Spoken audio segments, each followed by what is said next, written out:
নমস্কার সবাইকে।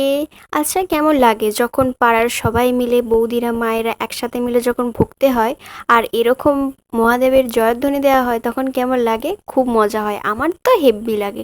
তো চলো আজকের ভিডিওটা শুরু করা যাক এখান থেকে। তো তোমরা এতক্ষণে বুঝতেই পেরে গেছো যে এটা কবেকার ভিডিও। হ্যাঁ, এটা হচ্ছে চৈত্র মাসের শিবের গাজনের ভিডিও, কিন্তু আমারই দেয়া হয়নি কারণ আমি ভিডিওটা হারিয়ে ফেলেছিলাম। যাই হোক করে ভিডিওগুলো পেয়েছি, তাই আপলোড করছি এখন।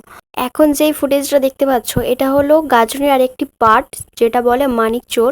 এটা গাজনে হয়ে থাকে, যেখানেই গাজন হয় আশা করি সেখানে প্রত্যেকের গ্রামে গ্রামে হয়। এই মানিক লুকানের যে ব্যাপারটা, এটার স্টোরি তোমরা সবাই আশা করছি জানো, কারণ এটা জানারই কথা যারা ভুগতে হয়। তো আমি ওইদিকে যাচ্ছি না, আমি তারপর বলছি তোমাদেরকে। এই ব্যাপারটা আমার খুব ভালো লাগে, কারণ যখনই যেতে চাই মন্দিরের দিকে তখনই টেনে টেনে ধরে রাখা হয়, আর খুব মজা করে এবং খুব শক্ত করে টেনে ধরে। এটা করলে ওদের একটু এনার্জিও বাড়লো আর মজাও হলো। আর এটা ছিল গামার গাছ কাটের দিনের ভিডিও, ওই দিন আমি গিয়েছিলাম। এবার তোমরা দেখো ভালো করে কতজন ভুগতে হয়েছে। অনেক জন ছিল, প্রায় 200টার মতো হবে, বা তার কম হবে না, বেশি হতে পারে, কারণ ওখানটা পুরো ভর্তি হয়ে গেছে। আর আগের বছরই ভুগতে অনেক হয়েছিল, অন্য বছরের তুলনায় অনেক হয়েছিল, আর খুব মজা করেই সবাই হয়। আর বেশিরভাগটা আমাদের এখানে ছেলেদের থেকে মেয়েরাই এখন বেশি হয়, কারণ ওদের একটু মজা লাগে, আর মেয়েরা হলে সবাই মিলে জোট বেঁধে হয়, তো যে কারণে আরো বেশি ভালো লাগে। তো যেই কারণে এত আস্তে আস্তে দিন দিন ভুগতে বাড়ছে। পরের বছর আশা করছি ওর থেকেও বেশি হতে পারে, যদি হয় তোমাদের সাথে নিশ্চয়ই শেয়ার করব।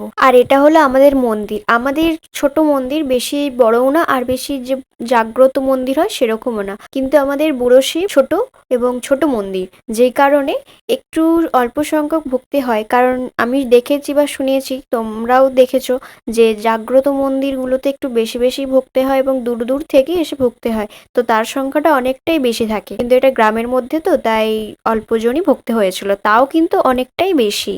যাই হোক, অনেকক্ষণ পর টানাটানির পর মন্দিরে ঢুকতে পেরেছে, এবং ওই যে যেটা নিয়ে মাথায় যাচ্ছিল সেটা মন্দিরে রেখে দিয়েছে। আর এটা হচ্ছে আমাদের হরগৌরী। আর এরপর যে নিয়মটা হবে সেটা হচ্ছে মনুইহারি ভাসানো হয়। মনুই কি সেটা তোমরা জানো নিশ্চয়, তো ওইটা ভাসানো হবে। এবং ওর পর যেটা হবে সেটা আশা করছি সব জায়গাতে হয় না। মনুইহারি ভাসাতে যাওয়ার সময় ব্রাহ্মণকে দুদিক দিয়ে ভক্তেরা ঘিরে রাখে, তার মাঝখান দিয়ে যায়। এরপর যেটা আমি বলছি ওটা তোমরা শুধু দেখো। আমি এটার কথা এতক্ষণ ধরে বলছিলাম, মনুইহারি পুকুরে ভাসানোর পর থেকে সেখান থেকে প্রত্যেকটা ভক্তে শুয়ে পড়বে এবং তার বুকের ওপর দিয়ে হেঁটে হেঁটে এসে মন্দিরে আসবে। এটা তো দেখে মানে কি বলবো, একটু খারাপ লাগে, বুকের ওপর দিয়ে যাবে, লাগবে এই ব্যাপারটা, কিন্তু যেটা নিয়ম সেটা তো করতেই হবে। তো ওটাই ছিল লাস্ট নিয়ম, এবং ওটার পর সবাইকে শরবত দেয়া হবে। শরবত খেয়ে দিয়ে যে যার বাড়ি চলে যাবে, দিয়ে সেখানে এরপর তারা রাতের খাবার খাবে। আর ওই দিন ছিল আমাদের বাড়িতে, আমাদের পাড়াতে যতজন ভুক্তি হয়েছিল সবাইকে ফল খাওয়ার জন্য নিমন্ত্রণ করা হয়েছিল, যেই কারণে আমি তাড়াতাড়ি বাড়ি চলে আসি। আমার সাথে মাও আসে, কারণ ফল কাটতে হবে এক গাদা, কারণ অনেকজন ছিল আমাদের বাড়াতে, মোট 10-12 জন ছিল, তো সবাইকে ফল কেটে দেবো, তো তার জন্য তাড়াতাড়ি বাড়ি চলে এসেছিলাম এবং এসেই মায়ের সাথে একটু হেল্প করেছিলাম এবং সবাইকে খেতে দিয়েছিলাম।